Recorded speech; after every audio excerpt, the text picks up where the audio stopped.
Failing before you even really begin. Yeah, let's try to avoid that.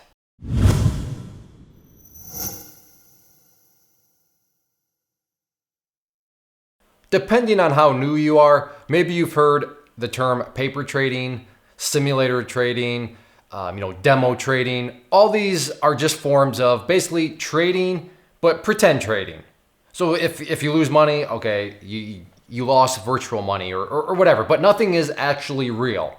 Now, sure, a lot of these simulate things being real, make it feel really real, but it's not. And it can produce this attitude that I got in a comment, and it really made me think, all right, that's actually I'm not gonna blame that person. I'm not gonna throw this person under the bus, because to give credit to a lot of these simulators out there, they really do a good job of, wow, this is like the real thing. But it can develop and cause this mentality to form, which is super, basically, it's failing before you even begin. So real quick, kind of just to set this up, you have, oh great, what name have I never used before? Roberto. I don't think I've ever used Roberto. So we have Roberto, and he wants to trade. And Roberto believes he's being smart, and he wants to practice. So he goes and finds a simulator. And in many cases, as you're about to see, he develops this sort of mentality. So let's get to this comment I got. So Mike says, and I'm going to skip over that, upper part of the comment, but it starts with, Robinhood is a video game for me right now, until the monies are available for real trading. I wish everyone on Clay's team the best. Keep posting your wins, losses. Again, I'm not going to throw Mike under the bus, because I get it. A lot of these are, wow, it's super real. It's super, the real deal. I don't know any other way to put that, but they do a good job of that. But did you notice what Mike said that kind of has really started to detach him from reality? Video game. I guess we'll call it the video game mentality. If you find yourself feeling like things are just a video game and, hey, I'm just having a great time with this trading and this is awesome, I'm having fun while I learn, and I'm, a video, anything that is implying video game, this is what I absolutely hate about this. And I'm not saying this is, at the forefront of your mind, but I have enough experience now of working with new traders where it's definitely, going on in the background, kind of creeping around in the dark shadows of the mind. And that is video game mentality has your mind focused on that button right there. So for you gamers out there, what do you think that button's gonna be? The reset button. Oh man, I just, all right, press reset. Hey, I got all my money. Oh, that was fun, I think. Reset, meaning there are no consequences for anything at the end of the day. Now again, are these people gonna be sitting there saying, yeah, I'm just gonna show up and I'm gonna act like a total moron because of that reset button? No, of course people aren't gonna admit that. But in the background, that is what's going on.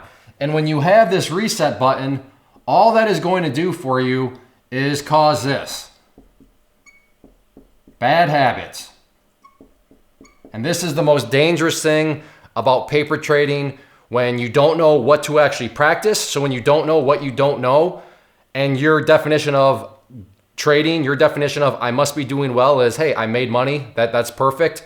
Making money that's such fool's gold, especially when you're practicing with a video game type mentality, because just because you are making money doesn't mean that bad habits were not formed when that money was being made.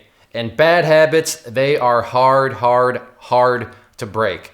And this is not theory on my part. Like I said, I've been working with traders now for years now. And I've lost count of how many people show up and they give me this whole basically thing. I was practicing, but I wasn't being very serious with it. They didn't use the term, but basically they had the video gamer type mentality. All this was like a video game to me.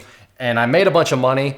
And then all of a sudden I went with real money and things just started to go up. The wheels fell off the bus, and it was a very big pain. And I still struggle with this, that, and the other, and they're all bad habits. And it's totally understandable. But that's the whole point of this video, is if I can just get you to kind of reassess how you're gonna be practicing, what method you should be practicing with, then that would be great. And yeah, I would, ideally you buy a course, and then when you have a course, you have a structured set of what you should be practicing. And when you know what you should be practicing, it's going to help eliminate the video game mentality, because you're going to know, all right, no, that's not realistic, or okay, I shouldn't be focused on that. And you're going to really treat things a lot more serious. Of course, I would love for you to buy my course, but if you go out there and decide to invest in somebody else's courses because maybe you feel more comfortable with them, then like I always say, that's totally cool too. You know, I'm not here to cram and proclaim that my course is the only great one out there. I mean, don't get me wrong, there's a ton of garbage out there, but that's besides the point. My main point here is, though, be very, very careful of this video game mentality, because if you start with that, if you start with kind of this attitude, then you're going to have all sorts. I'm not going to say you won't make money. You'll probably make money with the video game mentality, but what you're really doing is creating bad habits. And when real money goes on the line, it's going to be a much, much different story. And you know, it's come up time and time again in my podcast. So if you're not aware, I do have a podcast where I just interview traders. And I'll put a link to that down below. And you can see, you know, it comes up time and time again where people don't really treat this the way it should be. So yeah, as far as really getting started trading, the first thing you need to do when you go into practice is make sure you're properly practicing. Make sure you're not developing and, you know, viewing this as, well, it's like a video game to me, because that's a very, very risky thing. And it's essentially guaranteed to produce those, and you do not want bad habits. If you are out there trading alone currently and maybe are in the market looking for a community to join to assist you in your trading, or to just help you, you know, give you another set of eyeballs, then I do have a private trading community where you can trade alongside me and other experienced traders. So what you see popping up on the screen right now is both an information link. So if you click on the inner circle one, that is going to take you to the page where I explain all the details of what exactly come with the community, both the chat room and the newsletter. And then the other image that has popped up is a behind the scenes tour where you can see exactly what is going to, you know, be contained within the community. I take you through, like I said, a behind the scenes tour of everything, and that way you'll know precisely what you are getting, you know, when you join. So definitely check that stuff out if you are interested and thinking about, you know, wanting to join a community, and let me know if you have any questions.